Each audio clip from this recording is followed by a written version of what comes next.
Hello, and welcome to Shrink, the podcast for the mind. I'm Philippe, and I talk to the people who want to have a better understanding of their issues with weight and body image. In this episode, I will explore the complex relationship between anxiety and our eating habits. I've noticed, and I'm sure you have as well, that there is a lot of anxiety around. The world is changing very quickly. There is the stress or the fears around AI, around the wars not far from us, around global warming, some political changes in many countries. I mean, there are good reasons to be fearful or, to worry about things. From stress eating to restricting behaviors, anxiety can profoundly influence the way we nourish our bodies. So let's unravel this complex connection and discover strategies to develop a healthier relationship with food. But first, we have to understand anxiety and its impact. Anxiety is a common mental health, in fact. It's characterized by feelings of worry, fear, and apprehension. While it's normal to experience occasional anxiety, persistent or excessive worry can interfere with daily functioning and often lead to a range of physical and emotional symptoms.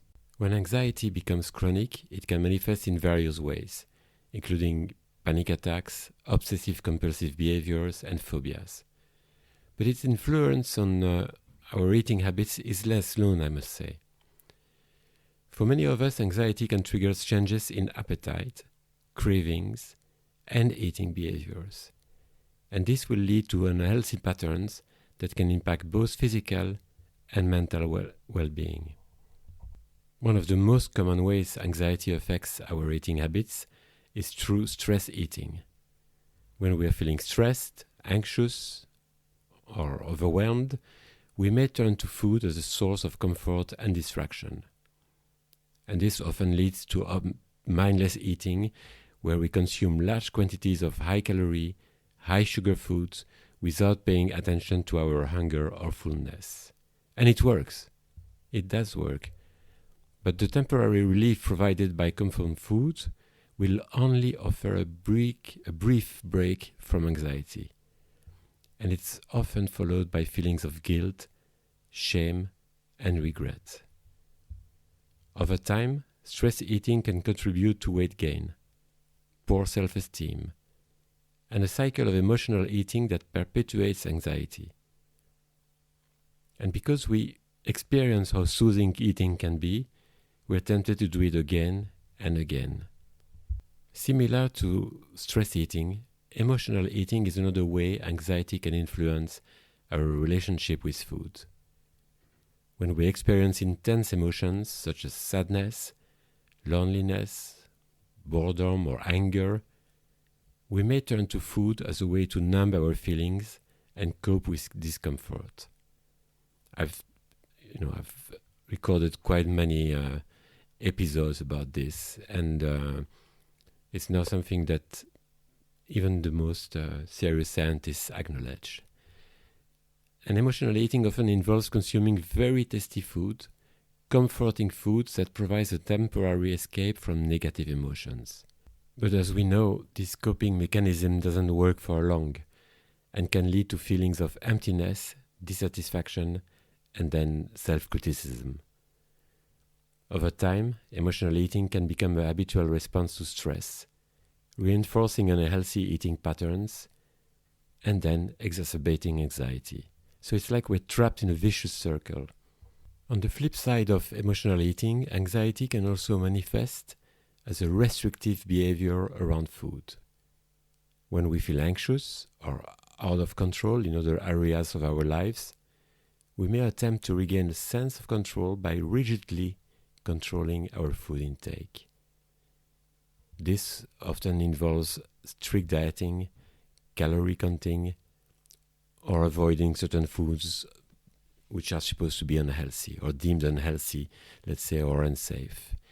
While restrictive behaviors may provide a temporary sense of accomplishment, So then this accomplishment comes with some kind of relief. They can also lead to feelings of deprivation, my French accent, obsession, and anxiety. So over time, restrictive eating patterns can backfire, leading to binge eating episodes, metabolic disruptions, and negative impacts on physical and mental health.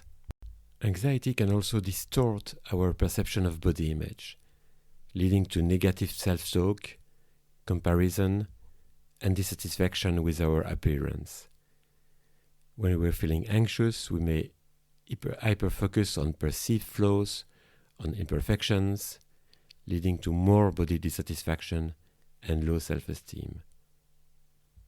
This distorted body image can fuel disordered eating behaviors, such as restrictive eating, binge eating, or compulsive exercise, in an attempt to attain an unrealistic ideal of beauty or perfection. Over time, this cycle of anxiety, body image distortion, and disordered eating can perpetuate feelings of inadequacy and contribute to a negative cycle of self-criticism and shame. While anxiety can have a profound impact on our eating habits, it's important to remember that change is possible. By developing healthy coping mechanisms and strategies for managing anxiety, we can encourage a more balanced and positive relationship with food. Mindfulness techniques such as deep breathing and meditation can help us become more aware of our thoughts, feelings, and sensations around food. By tuning into our body's hunger and fullness cues, we can make more conscious choices about when and what to eat. When I find myself getting anxious, I write things down. I write how I'm feeling, what are the things that worry me. I then read what I've written to have a clearer view about these fears and worries. I also ask myself, what can I do now to make these fears less important? How can I actively respond to these worries? Because anxiety doesn't usually trigger an action that can make you feel in a safer place. It's almost like it blocks you from being more responsible for the things that might happen. For example, if you worry about your health, well, the right thing to do is to see a doctor. But if you don't, your fears of being sick will turn into anxiety. You will be tempted to look online for clues about some of the symptoms you're experiencing. And some of the things you will read will eventually make you fear for the worst. You may, for example, ask yourself, why do I have this dry cough? If you're anxious, you may end up reading articles saying your cough is a symptom of certain cancers. So you get even more worried and anxious. If you're anxious about the state of the world, the wars, or global warming, don't just read or listen compulsively to the news. Be active. Let your voice be heard.